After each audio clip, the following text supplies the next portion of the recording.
हरे कृष्णा। आज के इस वीडियो में हम बात करेंगे जुपिटर के ट्रांजिट के, देवगुरु बृहस्पति के ट्रांजिट की, जो होने जा रहा है धनु राशि से मकर राशि में 20 नवंबर 2020 को। इसके क्या इफेक्ट होंगे मिथुन लग्न के लिए, मिथुन राशि के लिए, इसके बारे में हम विस्तृत में जानकारी लेने वाले हैं। तो सबसे पहले मैं आपको बता दूं कि मिथुन राशि के लिए जुपिटर का जो ट्रांजिट है, देवगुरु बृहस्पति का जो ट्रांजिट है, वो 8th हाउस में होने वाला है, क्योंकि मकर राशि जो है वो आपके 8th हाउस में आती है। अब 8th हाउस में जो जुपिटर का ट्रांजिट होगा, इसके साथ में यहाँ पे शनिदेव भी रहेंगे, तो इसकी वजह से इस नीच के जुपिटर के ट्रांजिट को नीचता भंग भी मिल रहा है। तो ये सबसे बड़ी और पॉजिटिव बात है आपके लिए, जिसकी वजह से आपको जो बेनिफिट्स मिलने हैं वो आपके सामने आएंगे, ना कि कोई निगेटिव साइड आपको झेलनी पड़ेगी इस पर्टिकुलर ड्यूरेशन में। क्योंकि ये जुपिटर जब भी 8th हाउस में आते हैं, या फिर कोई भी प्लैनेट जब 8th हाउस में आता है और वो नीच का हो जाता है, तो वो काफ़ी बुरे प्रॉब्लम्स देता है, काफ़ी सडन इश्यूज आपके सामने, सडन चैलेंजेस आपके सामने रख देता है। बट जो कि जुपिटर का यहाँ पे ट्रांजिट नीचता भंग हो रहा है, जुपिटर की नीचता यहाँ पे भंग हो रही है शनि की वजह से, तो इसके रिजल्ट आपको अच्छे ही मिलेंगे। यहाँ पे दूसरी सबसे इंपॉर्टेंट बात मैं आपको यहाँ पे बताना चाहूँगा कि जुपिटर को नीचता भंग मकर राशि में दो ग्रहों की वजह से मिलता है, एक शनि और दूसरे मंगल, क्योंकि मंगल मकर राशि में उच्च के होते हैं। अब शनि की वजह से मिलने वाले जुपिटर को नीच भंग में और मंगल की वजह से मिलने वाले नीच भंग में काफ़ी डिफरेंस है। शनि अपना स्वभाव नहीं छोड़ते और मंगल अपना स्वभाव नहीं छोड़ते। तो जुपिटर और सैटर्न जब ये कंजंक्ट हो जाते हैं, तो ये आपको हार्डवर्क के थ्रू सारे ऑब्स्टेकल में से बाहर निकालने की गारंटी देते हैं। ये बात आपको ध्यान में रखनी है। तो जो भी प्रॉब्लम्स, ऑब्स्टेकल्स आपको इस पूरे ट्रांजिट में आएंगे, जुपिटर के ट्रांजिट में, उन सारे ऑब्स्टेकल्स में से आप निकलोगे ज़रूर, लेकिन आफ्टर हार्ड वर्क।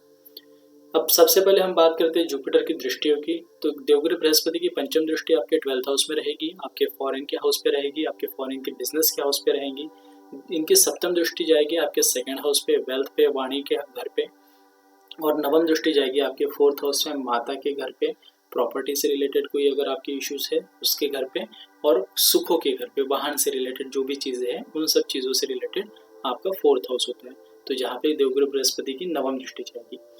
अब मकर राशि में 3 नक्षत्र आते हैं, उत्तराषाढ़ा, धनिष्ठा और श्रवण नक्षत्र। तो कौन से नक्षत्र में इनके क्या फल होंगे, इसके बारे में हम थोड़ा जान लेते हैं।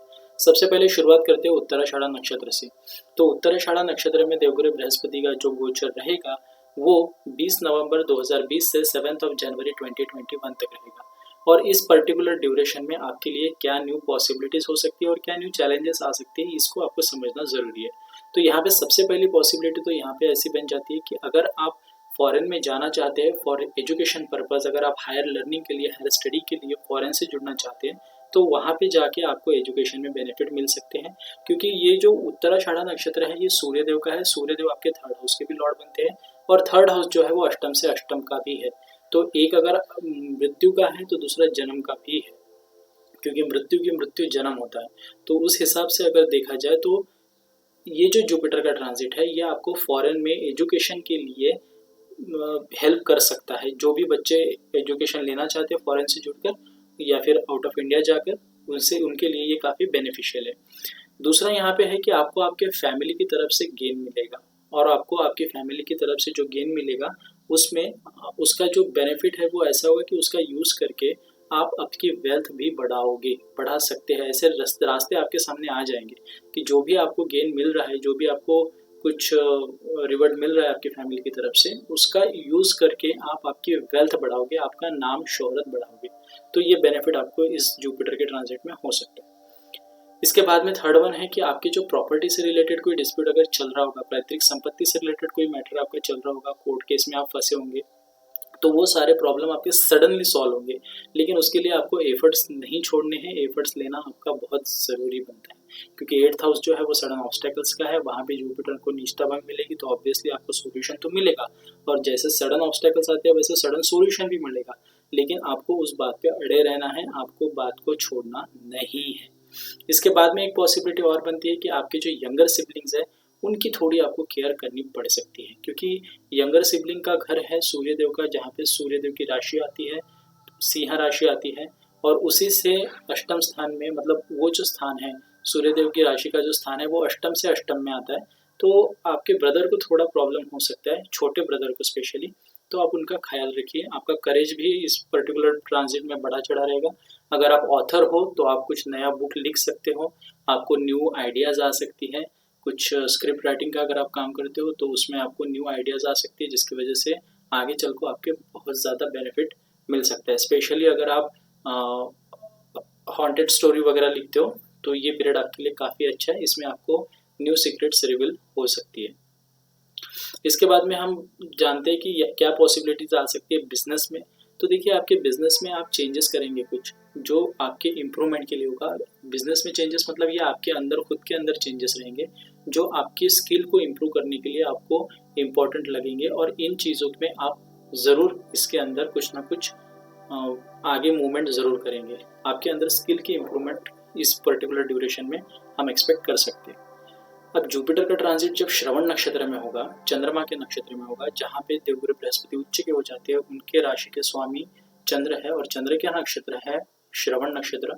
तो श्रवण नक्षत्र में बेसिकली 7 जनवरी 2021 से 5 मार्च 2021 तक ये जो पीरियड है ये बहुत इंपॉर्टेंट होने वाला है आपके लिए, क्योंकि इस पीरियड में आपको आपके फादर के थ्रू प्रॉपर्टी मिलने के स्ट्रॉन्ग चांसेस बन जाते हैं। आपको इनहेरिटेंस का फायदा मिलने का पूरा स्ट्रॉन्ग चांसेस यहाँ पे बन जाते हैं।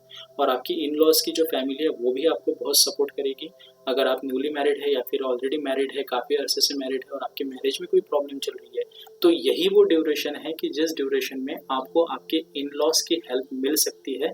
अगर आप अपने रिलेशन को बचाना चाहते हैं या फिर ऐसी कोई सिचुएशन बनी है तो आपको इस पीरियड में एफर्ट्स लेना ज़रूरी है, आपका काम बन सकता है। इसके बाद में हम बात करेंगे थर्ड पॉइंट की। तो थर्ड पॉइंट जो है ऐसा कि अष्टम स्थान जो है वो पंचम स्थान से चतुर्थ है। पंचम स्थान जो है हमारी कुंडली के बच्चों का होता है, चाइल्ड का होता है। तो पंचम से चतुर्थ में जब शनि और गुरु का गोचर होगा तो ये आपके बच्चों को आप कुछ प्रॉपर्टी ऑफर कर सकते हैं या फिर बच्चों के नाम से कुछ प्रॉपर्टी खरीद कर रख सकते हैं उनके फ्यूचर पॉइंट ऑफ व्यू। तो ये एक बड़ी चीज़ मुझे यहाँ पे दिखाई दे रही है। आफ्टर दैट ये आपके मदर के लिए बहुत अच्छा रहेगा, मदर की हेल्थ के लिए अच्छा होगा। अगर मदर आपकी काफ़ी टाइम से हेल्थ इश्यूज फेस कर रही है तो इस पर्टिकुलर ड्यूरेशन में उनकी हेल्थ में इम्प्रूवमेंट देखी जा सकती है। इसके बाद में थर्ड वन गोचर जो होगा ये होगा आपका धनिष्ठा नक्षत्र में। जुपिटर का थर्ड वन गोचर जो होगा धनिष्ठा नक्षत्र में होगा। तो धनिष्ठा नक्षत्र जैसे हम सबको पता है कि ये मंगल देवता का नक्षत्र है, और मिथुन लगने के लिए मंगल देव बहुत ही इंपॉर्टेंट रोल प्ले करते हैं, क्योंकि ये 6th हाउस के भी लॉर्ड है और 11th हाउस के भी लॉर्ड है। लेकिन इनकी मूल त्रिकोण राशि इनके 11th हाउस में आती है, इसलिए ये ज़्यादा आपकी कुंडली में 11th हाउस के फल देंगे।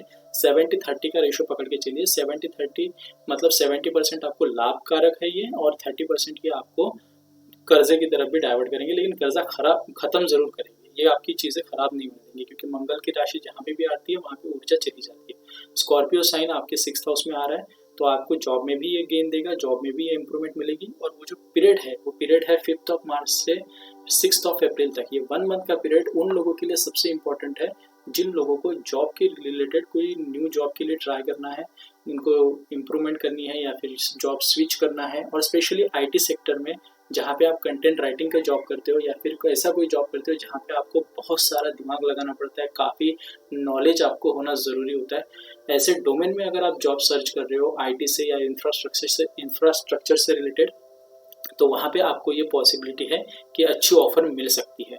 अपार्ट फ्रॉम दैट जो लोग बिजनेस में है, क्योंकि जेमिनी साइन वाले मैंने मैक्सिमम देखे हैं कि वो अपने स्वतंत्र बिजनेस में ही रहते हैं, तो अगर आपका खुद का बिजनेस है तो यहाँ पे भी आपको बहुत तगड़ा गेन मिल सकता है, क्योंकि 11th हाउस के जो स्वामी है मंगल, उनके नक्षत्र में देवगुरु बृहस्पति का गोचर है। ज्ञान और ताकत का ये मेल है जो 8th हाउस में होगा। सडन गेन आपको मिल सकता है, आपकी सारी इच्छाएं भी इस पर्टिकुलर ड्यूरेशन में पूरी हो सकती है। इसके बाद में हम बात करते हैं कि सेकंड पॉइंट इसमें ऐसा आएगा कि जो लोग एडवोकेट है या फिर हीलिंग प्रोफेशनल है, जो हीलिंग से रिलेटेड काम करते हैं, लोगों को हील करने का काम करते हैं, वेदर आप डॉक्टर हो, काउंसलर हो या किसी तरीके से आप लोगों को हील करते हैं, और एडवोकेट हो जिसमें आपको बोल के पैसा कमाना पड़ता है, क्योंकि जेमिनी साइन जो होता है वो ज़्यादा से ज़्यादा कम्युनिकेशन की साइन है। 90% ये कम्युनिकेशन के ऊपर ही सारी चीज़ें रहती हैं इनकी। तो उन लोगों को इस पीरियड में पुलिस की तरफ से, प्रशासन की तरफ से गेन मिल सकता है। तो ये एक यहाँ पे काफ़ी बेनिफिट यहाँ पे मुझे दिखाई दे रहा है। इसके बाद में जुपिटर हो जाएंगे रेट्रो। अब रेट्रो जो होंगे ये होंगे 6 अप्रैल से 15 सितंबर तक, और ये जाएंगे एक्वेरियस साइन में आपके 9th हाउस में। ये आपके लिए काफ़ी रिलीफ देने वाला होगा, क्योंकि इस गोचर में आपको आपके फादर का सपोर्ट मिलेगा, वेदर इट इज़ मोरल और फिनेंशियल। तो ओवरऑल अगर देखा जाए तो मिथुन के लिए ये जुपिटर का गोचर काफ़ी अच्छा होने वाला है, क्योंकि जुपिटर को शनि के साथ में नीचता भंग मिल रहा है। इसकी वजह से ये गोचर आपके लिए अच्छा होगा। अगर शनि यहाँ पे प्रेजेंट नहीं होते तो यही गोचर आपको बहुत ज़्यादा मेंटल लेवल पे टॉर्चर करता, इतना भी आप समझ के चलिए। लेकिन इस बार का जो गोचर है वो सबके लिए पॉजिटिव जा रहा है। इसकी वजह से इसका आप ज़्यादा से ज़्यादा जितना बेनिफिट उठा सकते हैं, जितने अच्छे काम कर सकते हैं आप करें, और अपने जो गुड रिजल्ट्स है उसके लिए अपने जो एल्डर्स हैं उनका रिस्पेक्ट करना आपको बहुत इंपॉर्टेंट हो जाता है। तो ये था ओवरऑल वीडियो जेमिनी के लिए, जेमिनी साइन के लिए। अगर वीडियो आपको पसंद आता है तो वीडियो को लाइक करना ना भूले और चैनल को सब्सक्राइब करना ना भूले। हरे कृष्णा।